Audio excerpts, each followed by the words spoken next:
Yatla sizi Kakegelli toylu Nurali evlere bağışlanıyor.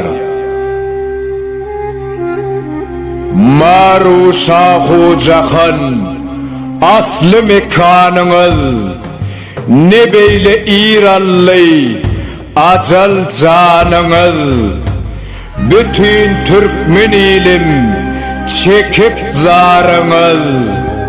Kakegelli toyluyum yatla sizi ençe tüycü aydım dörödüp insanlığın kalbında sönmez yer edip yaşlıktan gittiniz bizi engredip.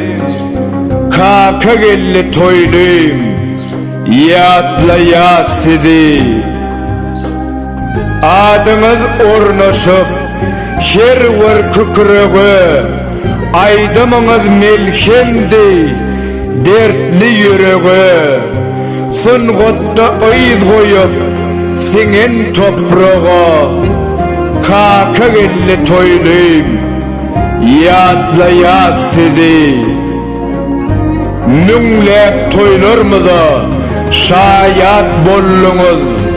İlvinin dilinden alkış allınız.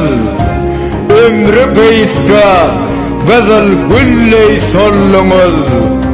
Kakegelli toyluyum yatla sizi toprağa verdiler bayram alıda. Caylandınız Hoca Yusuf Baba'da. Yaz tutup her şehir her bir ovada. Kakegelli toyluyum yatla sizi Allah'ım cennetinden bersin cayınız, bersin ruhu şadlık hem imanınız. Şahir Veys Aydar yakıp canımız. Kakegelli toyluyum yatla sizi şirin ovadlı bilbil sesli kakegelli toylu Nurali evler. Allah can yatan yeriniz yaktı olsun, cayınız cennet olsun.